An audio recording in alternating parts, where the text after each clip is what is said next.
Thank you so much for your enthusiasm and mixing and talking to people. I appreciate that. So Beyond Wealth Scholarship, as I said earlier today, was born out of my frustration with the data about black students not going to Russell Group universities. No, come, you can come to the front. And when I was arguing with Professor Nelson actually about this, and I think I wrote you a 2-page email about this, really complaining about, why is that? And then he sent me all this data, and I find it really frustrating because, to be honest with you, if you're complaining that we don't have black people in FTSE 500 companies or in Imperial College or anywhere else, well, if they're not going to the top universities, they're not going to go to those places. So we need to change it ourselves. There's no point complaining. For instance, the Chinese children, 26% of them are in Russell Group universities. 26% make it to Russell Group. Guess how many percent of black kids get into Russell Group University? About 5% in total. So really, if we don't do something about it, and nobody else is. Actually, the universities are trying their best. There's various initiatives from LSE, from Imperial, from Oxford. But however, within the community itself, there's very little. Now, I have somebody here next to me who's very special. I went to her and I said, look, this is my frustration. I spoke to Dupe first, actually, before I came to you. She runs a charity, and she's doing something about it as well. But I came to the special lady next to me here, and I said to her, this is what's going on, and I'm very frustrated. And she said, you know what, let's do something about it. And she's taking it on, and she's running with it. So next to me is Shola Oyetunde. She's head of healthcare compliance in a leading pharmaceutical company. She has a Doctor of Pharmacy degree, and she's worked mostly in New York. She's very, very, very busy. So how she's taking this on, I don't know. So I'm going to hand this over to her, and she will explain a bit more about it. I have my own mind. Thank you very much, Monica. Before I get started, I'm just going to tell you a little bit about my truth. I grew up in 3 continents, Africa, Nigeria. I went to school in the States, and I'm now in the UK. My truth is the fact that I have been in different walks of life by just working my butt off. And somebody said we don't have any excuse anymore about black children, about black people. We all have great jobs. I have a great job. When I sit in a boardroom, when I sit in a meeting, it tends to be just me.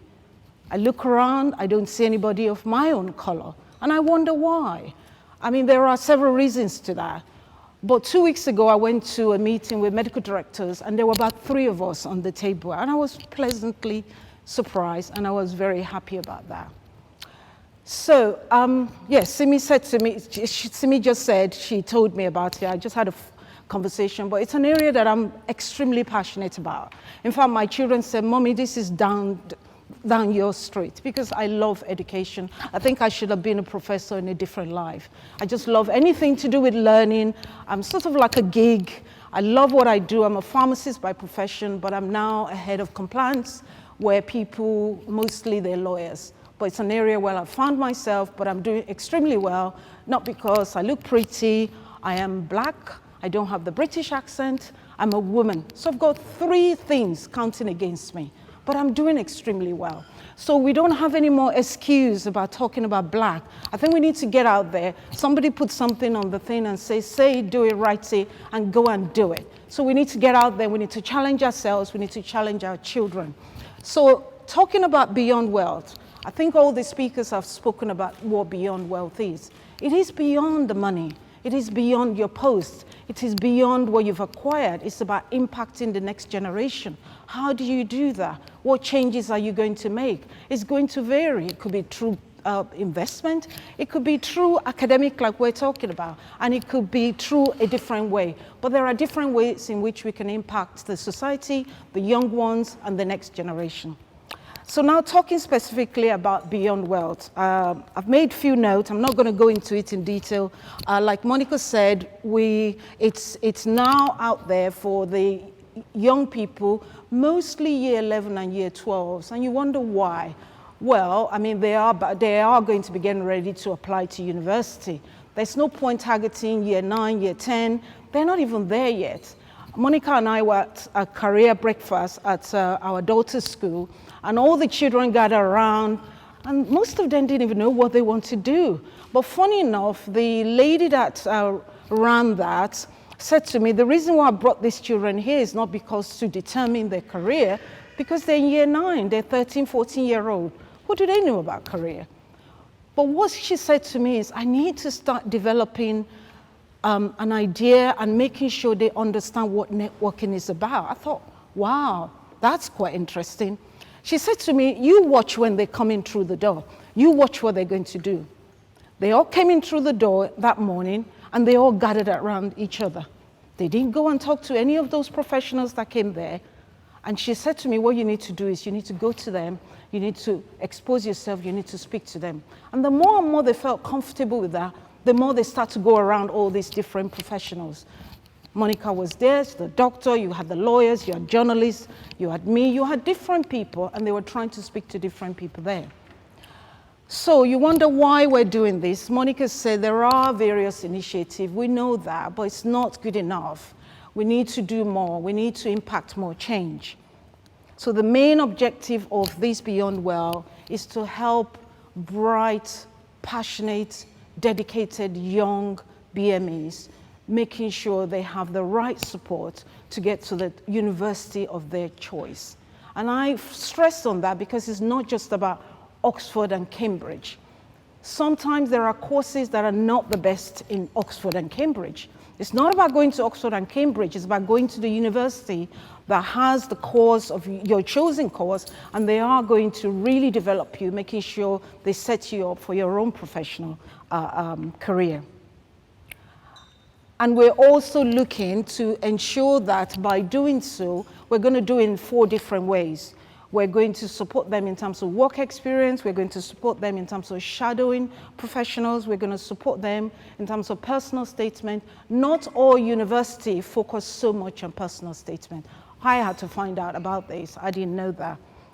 And we also need to support them in terms of interviews, having the right skill to be able to sit through an interview, to make sure they have an eye contact, they can communicate properly. All these soft skills that people don't focus about are really important in a professional life. It's not good enough to just have 10 MBAs. You've got to be able to communicate. You've got to be able to network. We need to start teaching them all of that.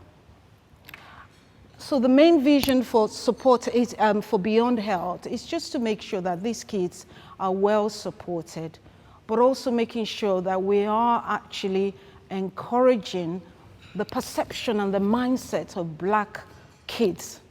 When Black kids walk through the door, the perception shouldn't be they're troubled, they come from a broken home. You know, it should be something different. I have a little story, actually. 26 years ago, in the US, one of the girls that I went to school with, I went to her house in New York, and I went through the back door, and the family didn't know who she was going on about. They probably thought I was white. So immediately I went through the side door. They were quite shaken because they thought I was there to mug them or something. And then my friend Evie said, no, no, no, that's Shola, that's my friend that I've been talking to you about, you know, the bright girl. And they felt embarrassed about that. So what we need to do is start to change the mindsets of people that think differently of us. And how do we need to do that? We need to make sure the next generation are on the table. When decisions are being made, they are there representing the Black community. I am very Nigerian. I haven't changed. We were speaking earlier on about, you know, how some of our kids are quite lost in this environment. And it is quite challenging because, you know, you're being taught differently at home. You go into the community, you're being told something different. So it's a real challenge for our kids. But we need to make sure we remain true to ourselves, to who we are, what we believe in, but also delivering excellence. So the goal of this is to make sure we fast-track these kids, we support their successful admission, and we provide, on a long-term basis, we provide a sustainable resource for future applicants. It should be like a loop. You're coming through the system, you get good in the system, you give back into the system, and it goes round and round. That's the aim of the scholarship program.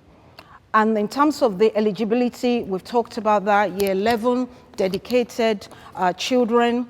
And when these kids are successful in gaining this scholarship, we talk about scholarship, it's not money really per se. It's scholarship in terms of what we're trying to provide for them. We want to make sure they engage in this program. We don't want kids that come into it and they're not committed. It's pointless.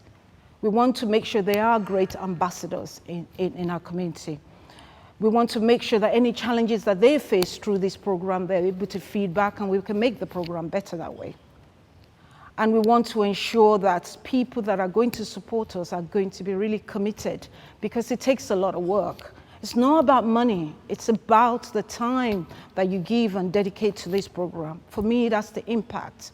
And it is actually quite rewarding.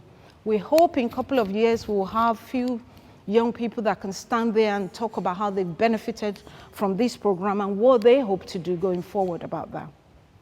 And we've got steering committee, professional people that are going to help look at the application and support these children in the best way. So before I wrap up, I would like to speak to each and every one of you in terms of what are you going to do to impact the next generation. It doesn't have to be money. You have something. It could be we come to you in your organization, say, we've got these young people who wants to read law. What can you do for us? It could be a different profession. That's what we're thinking about. It's not just about money. It's beyond that. It's to increase the likelihood of a lasting commitment to these young people. And the truth is, there are still minority in terms of the quota, in terms of university admission. They are still minority. Oxford and Cambridge are trying their damn best. They are being stressed in the society as well. They are trying. But there's no point in not actually putting forward our children so that they can be successful in some of these initiatives that are put forward by Oxford and Cambridge. When you look at those programs, there are criteria around it. They want those children to be likelihood of the ones that are going to gain admission, the ones that are going to be successful. How are they going to get to that if we don't give them the right support? So what can you do to sponsor this initiative? I'll leave it in your hands. You can let us know today, you can let us know after, but I think it's really, really important that we do this for our children. You all have children. I'm sure you would want some sort of benefit. You want somebody to put your children in the right way. Somebody gave me a chance. Somebody believed in me. Somebody believed me in the UK. I went through an interview. There were a lot of British people. I got the job. So we have to move away from blackness now. It's all about what can you deliver. Okay, you have to be able to deliver excellence. And that's what we need to set our children to do. Delivering of excellence so that when that opportunity comes their way, it will be easier for them to tap into those opportunities. Thank you very much. Thank you. So we have 3 minutes now for comments before Professor Nelson comes on. And His Royal Majesty is going to make a comment on this. Okay, I love the idea of this initiative, and there's a reason why I'm saying this.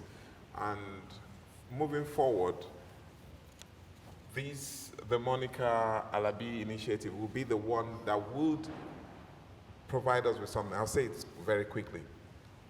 We have an annual Royal Cocoa Festival dinner every October.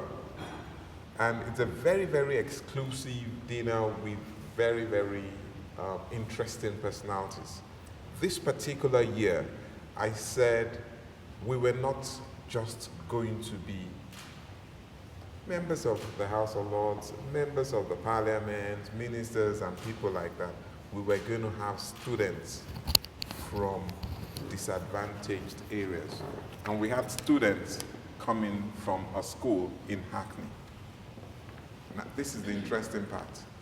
As soon as they got in there, because it was at the Sofitel in St. James's, as soon as they entered, they turned to their teacher and said, "This place is not for us. We do not belong here." And the teacher pushed them forward. "This place, you're part of it, just go in there." Based on what she said earlier, that you need to go and meet them. As soon as I identified they were around, I went straight to meet them, 4 of them, from different nationalities. There was a mixed race, I'm not sure, I I think Caribbean and English. very much. There was someone from Eastern Europe. There was Turkish and someone else, like I think them an in English pocket, yeah. person. I went to meet them, took them straight to the High Commissioner for Trinidad and Tobago, took them to meet members of the okay? boards of the Academy of Chocolate, and then they relaxed and started interacting with other people that they would never ordinarily have seen. Now, this is not about this event, but I wished that we had at least 4 or 5 of such in this room today. So hopefully, because they would have taught a lot from it. And I hope maybe moving forward, the organizers would be able to include that in their makeup.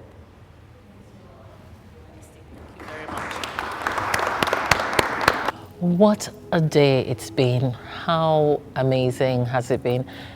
I'm tired, but at the same time excited at the possibilities. It's gone so well, better than I expected, and everyone is really engaged. Everyone was engaged and wanting to take the next action. So now I'm looking forward to evaluating the event, because it's important to always learn from how things have gone and to improve it for next year. So I'm looking forward to welcoming you next year and for you to just join in, and let's live beyond wealth and let's give back and make the lives of other people better as well.